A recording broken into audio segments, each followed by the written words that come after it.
प्यारे बच्चों, नमस्कार। मैं आपका कन्हैया सर जी आपके सामने प्रस्तुत हूँ सरदार वल्लभ भाई पटेल की जीवनी को लेकर के। अंग्रेज भारत को जितनी जल्दी आजाद कर दें उतना ही अच्छा होगा। यदि देरी हो गई तो यह उन्हीं के लिए खराब बात होगी। यह सिंह गर्जना बच्चों सरदार वल्लभ भाई पटेल हमारे लौह पुरुष जी की है।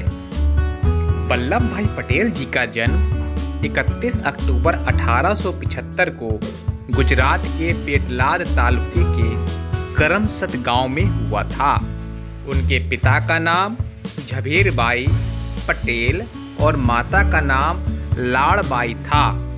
झवेरभाई एक किसान थे। सरदार वल्लभ भाई जी की पत्नी का नाम झावेरबा पटेल था। सरदार वल्लभ के बचपन की बच्चों में आपको एक घटना सुनाता हूँ।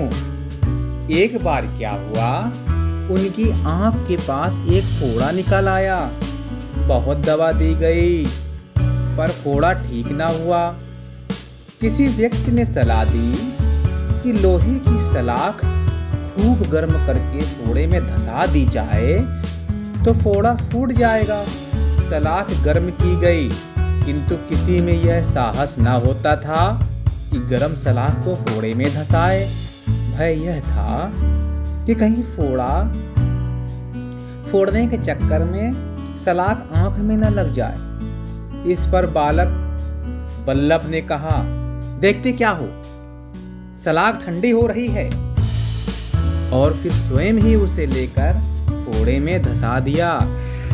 बालक के इस साहस को देखकर उपस्थित लोगों ने कहा कि यह बालक आगे चलकर बहुत ही साहसी होगा। बच्चों, अब मैं तुम्हें आगे की कहानी बताता हूँ। वल्लभ भाई पटेल जी वकालत पढ़ने के लिए विदेश चले गए थे। जहाँ वह रहते थे वहाँ से पुस्तकालय 11 मील दूर था। वह नित्य प्रति सवेरे उठकर उस पुस्तकालय में जाते और शाम को पुस्तकालय के बंद होने पर ही वहां से लौटते थे।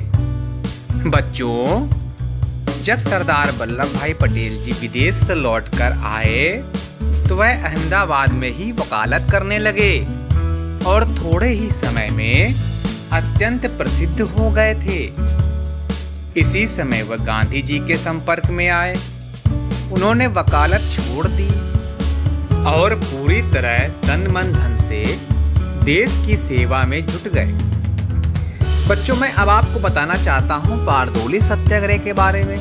बारदोली सत्याग्रह भारतीय स्वतंत्रता संग्राम के दौरान वर्ष 1927 में गुजरात में हुआ एक प्रमुख किसान आंदोलन था। किसान वल्लभ भाई के पास गए क्योंकि अंग्रेजों ने किसानों पर लगान की दर बढ़ा दी थी। इस तरह सरदार वल्लभ भाई पटेल जी के नेतृत्व में बारदोली का प्रसिद्ध आंदोलन प्रारंभ हुआ। उन्होंने गांव वालों को इस तरह संगठित किया कि लगान मिलना तो दूर, गांव में अंग्रेज अफसरों का भोजन, रिहाइश और सवारी तक मिलना मुश्किल हो गया था।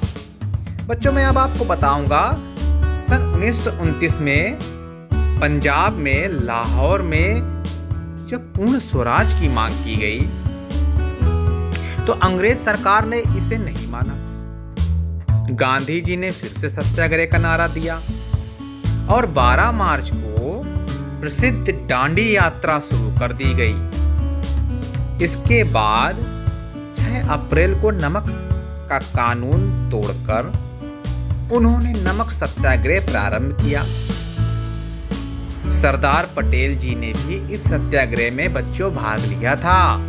वह गिरफ्तार कर दिए गए और उनको 3 माह की कैद और 500 रुपए जुर्माने की सजा दी गई। सरदार पटेल ने जुर्माना स्वीकार न कर उसके स्थान पर 3 सप्ताह जेल में ही काटे। 15 अगस्त 1947 को जब देश आजाद हुआ, सरदार पटेल ने गृह मंत्री का कार्यभार संभाला। स्वतंत्रता के बाद देश के सामने कई समस्या आई।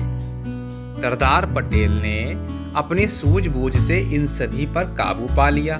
जिस कार्य के लिए बच्चों हम सरदार पटेल को सदैव याद करते हैं और याद करते रहेंगे, वह था देसी रियासतों का एकीकरण।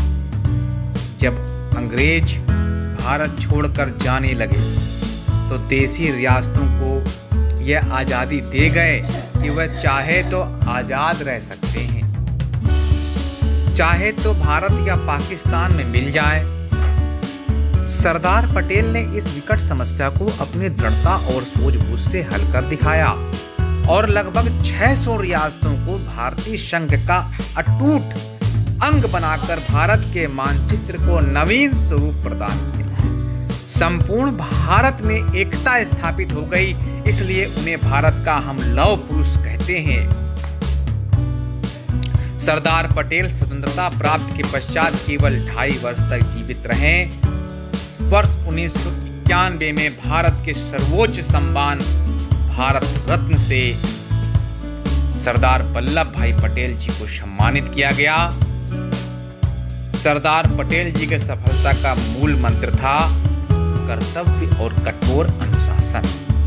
अपने 75वें जन्म दिवस पर उन्होंने राष्ट्र को संदेश दिया था, उत्पाद बढ़ाओ, खर्च घटाओ और अपव्यय बिल्कुल ना करो। संपूर्ण भारत को एकता में बांधने वाले सरदार वल्लभ भाई पटेल की जयंती पर मैं सत सत नमन करता हूं। आप सभी को एकता दिवस की हार्दिक शुभकामनाओं के साथ जय हिंद, जय भारत। सभी को मेरा प्यार भरा नमस्कार। धन्यवाद।